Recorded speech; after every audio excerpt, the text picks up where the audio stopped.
So the reason I have people do this at first is because if you know how to do a backflip, you will actually be much more oriented on this. If you don't know how to do a backflip, that's still okay. This still can be your first flip because this really shows you how the board can bring you around.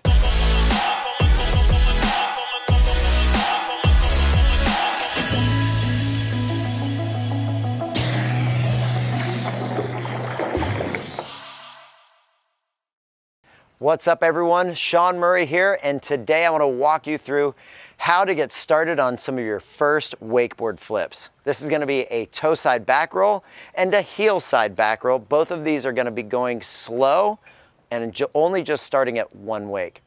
You can set your rope around 50 to 55 feet. So to get started, we're going to bring the boat speed down about 18 miles an hour. Now your boat and your weight and everything could be a little bit different, but just know that I have all the weight out of my boat and I'm going to have people sitting a little bit more on one side, the side that I'm hitting, so I have a clean takeoff. And that's what you're looking for, is a clean ramp going up the wake. If the other side is whitewashy, don't worry about it. You're not going to be using that wake for a little bit. So the first flip that we're going to get started on is a toeside back roll. This is for people, if you're comfortable doing a backflip, whether it's on a trampoline, standing on a dock, going off a diving board, standing backflip on the ground, this is the flip for you. If you're more comfortable with the front flip, stick around. The next flip is going to be the heelside back roll, and that one will work a little bit more for you. So going into the one wake toeside back roll. I encourage you to do this with just one hand on the handle. And the reason being is you want to keep the handle still. So for me, with left foot forward, I'm going to hang on with just my left hand, which is the same as my front foot. Right foot forward, do just the opposite. You can cut outside the wake with one hand or two hands. And what you're going to do is, before you begin your approach, then go with just one hand. So sometimes I'm going to start with just one hand before I cut out. But whenever you get out to this standing outside of the wake, you only want to cut out about 10 feet max. You don't want a big old long approach, because what is really important on this flip is that you're actually edging your hardest right at the bottom of the wake. So begin your approach going nice and easy into the wake, standing tall with your body. The big common mistake is people tuck up and they kind of crunch up, getting ready to explode off the wake with a lot of body movement, but it's actually from standing tall, which creates a good cut, and your cut creates the push, which then pushes the board out from underneath you, snapping the board around. If you feel like you're dragging the board around, it's because you are not edging through the wake, letting that board create the power, which actually sends you around. So the reason I have people do this at first is because if you know how to do a backflip, you will actually be much more oriented on this. If you don't know how to do a backflip, that's still okay. This still can be your first flip because this really shows you how the board can bring you around. So you'll notice as I'm cutting through the wake, I'm keeping the handle very still. I want to make sure my hardest cut is at the bottom of the wake. When I get to the top of the wake, that is when I begin the flip by pushing my hips up into the sky, leaving the handle still. And then it's very important that I look straight back. So essentially just straight back, like I'm looking for my own heels. If I turn my head to one side or the other, that will cause a rotation. Another thing that will cause rotation, if you find that you're landing a little bit more on your back, is because as you come around on this flip, your body senses that it's going to take impact on the front side of your body, and it actually rolls over trying to protect yourself. It's actually kind of like when the stuntmen are jumping off the building and then right before they hit, they roll over, and that's your body's natural reaction in trying not to hit everything that's up in front. So I also want to just show you that this is a pretty low impact way. So I went and did one where I landed on my head on purpose to say, hey, just because you're landing on your head does not make a hard fall. Some of the hardest falls, honestly, when we're wakeboarding or when we're standing upright and we catch an edge. So don't let getting inverted be something that freaks you out. Try to keep your wits about you, meaning look to see where you're going. Remember, the place you want to look is straight back, looking for your own heels. As you begin to take off the wake, stand tall, receive a lot of push through your entire body. Make sure that you're waiting for the top to throw it. If you feel like you're stuck and the board is dragging up the wake, you're probably starting too soon. So the board has not left the water, so make sure you're waiting for the top of the wake. Keep that handle still. As you're going off the top of the wake, looking straight back. When you spot the water, do your best to stay relaxed with the handle. Don't pull the handle across your body. Leave it still so it's pulling from that front, that left hip as you're coming around. And then when you land, do your absolute best to land gently. If you don't see the water, this is where you'll potentially over-rotate because you don't know when to stop. So spotting that landing is a really good thing. Also remember, when you land, don't see your landing as a spot. You're not a helicopter coming down with straight down momentum. You have forward momentum, so it's actually more of an airplane landing on a runway. So land gently.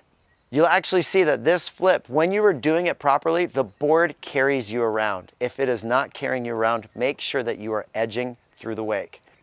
Something that I find really helps is if you can have someone film you on their phone or whatever so you can see what you're doing, and then maybe compare it to this video. You can see, are you taking off too early? Are you tucking up too much? And then you can make some comparisons, so I encourage you to try to do that. Once you have success going one wake, what you can do is start to bring the speed up a little bit faster and try to take this thing wake to wake. When you're ready for that, you can start doing this starting wider and also starting with two hands on the rope. Of course, if you're going to do this, I encourage you to be able to go wake to wake toe side. If you haven't done that yet, look in the description below and you can see a video that I did on how to go toe side, and it shows you how to receive good pop toe side. So first do that.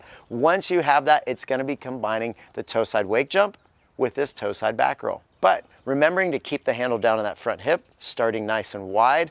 Take the same approach you would take for a toe side wake to wake jump. But you can also keep that rope in nice and short when you're learning this and bump your speed up to maybe maxing it around 20 miles an hour. So taking this wake to wake, same thing. Make sure that you're really waiting for the top, keeping two hands on at least to the peak of the flip. And then if you're gonna go with one hand, hold on to that second hand until at least you see the water, then you can go one-handed and continue your landing, making sure that you're going in the direction your body is going, where all your momentum, rather than just the direction of the boat so you don't slip out. If you made that, congrats, that is awesome. I love seeing people with their comments below if this video helped you. So if you saw this video and you made it, put that below and so we can give you all a thumbs up. Now, if you have a front flip is a little bit more natural for you, people's first thought is that they're going to do a toe side front roll. And I understand why. It's because if you were to cut in toe side and then you can just jump over the handlebars, like kind of go over the front, that is probably one of the most easy flips to begin on a wakeboard, but it's honestly not the easiest to finish. The reason being is you don't get to see the landing very soon. It's somewhat of a blind landing. So the toe side front roll is something that's easier to throw, but it's not the easiest to land. So if doing a forward rotation, that front flip on a trampoline or running off of a diving board is something that you feel better, then the heel side back roll is something that may work for you. So the boat speed on this heel side back roll going one wake is gonna be around 18 miles an hour. We're gonna have the rope length around 50 feet and make sure that that wake is nice and clean for your takeoff. For this one, you're still going to start very close. You're actually only going to cut out about 10 feet because you don't want to have a lot of time to cut too hard too soon. The reason being is your edge through the bottom of the wake is the most important thing. And I find that when people start really wide, they cut too hard too soon, they get too close to the wake, they flatten out, and then they throw their body. That is actually not how a heel side back roll and most wakeboard flips happen. It's by edging through the wake. So start nice and easy. You can have two hands on the handle or one hand on the handle for this when you're beginning. And as you get close to the wake, this is where you want to get on your hardest edge, and you're going to begin really increasing that edge, what we call a progressive edge, so you're cutting up and away from the boat. This is where you can use that front flip rotation to where if you feel better going forward, you can somewhat cheat this, and it's what we call a Mexican roll, where you take your shoulders down into your hips into that forward rotation. Now for a proper back roll, you're going to actually lead the hip with the left side of your body a little bit more, and you can see that's how I'm doing this off the wake, but I'm also trying to show how to do it with the shoulders going forward so that you can begin this by the first one. If you want to go out there and just throw it and intentionally land on your back just to see what it feels like to get going, do it. Going this slow, the impact is not that bad. Keeping the handle very still on this is really important. So whether you're on two hands, one hand, keep that handle still at all times And you want to make sure that you're cutting through the wake, getting a lot of energy by cutting through, standing tall, and cutting up and away from the direction that the boat is going. That is going to create that feeling of the board snapping around and really carrying you through the flip. When you do this properly, it should feel like the board is actually on rails and it carries you through the flip rather than it's like a trampoline. It's not where you throw your body and the board gets carried around. If you're doing that, you're probably taking off too soon. So keep that handle still, cut up and away. And a nice thing to help you spot your landing is if you're doing this where you're not doing too much of a front flip rotation, you can take your chin and stick it to your left shoulder, and then that allows you to see the landing very early. If you're finding that you're doing a little bit more of a front roll rotation where you're going forward with your body, you can look for the landing through kind of your arm and your hip. Kind of look through your armpit. That'll allow you to spot the landing a little bit sooner. As you're coming around and you see the landing coming, that is going to be a real key to you making this, seeing that landing. So spot the landing, but remember, you're landing with direction, so don't land on a spot, land in a line. Keeping the handle still and trying to hold a little bit of direction so you continue moving towards that second wake. When you land as gently as possible so that you're not just crushing and completely absorbing the landing, but you don't want to stiff leg the landing because number one, that won't feel good and you'll probably bounce off the landing, but you want to absorb so that you can continue riding. Keeping that handle still, also making sure that you are landing with direction is some really important things on this.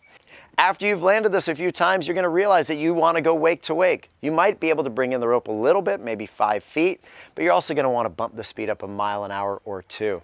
Take your approach out a bit wider to the same distance that you would do a heelside wake to wake jump. That's going to be about 15 to 20 feet outside the wake. Making sure that you're not cutting too hard too soon because edging through the wake, once again, is the most important thing on this flip.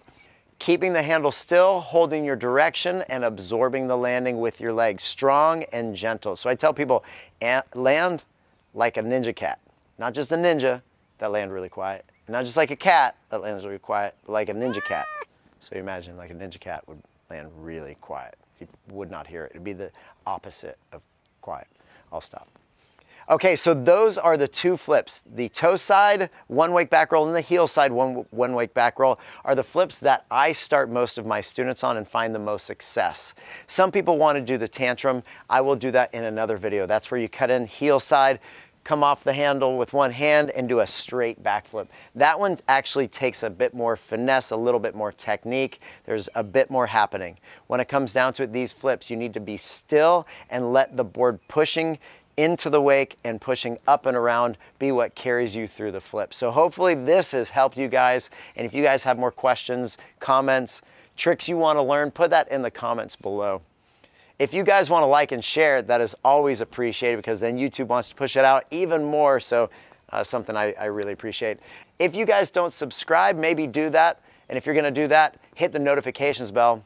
If you guys don't like this video, make sure you go hit that thumbs down twice. That really lets them know how much you didn't like it. So 2 times on the thumbs down.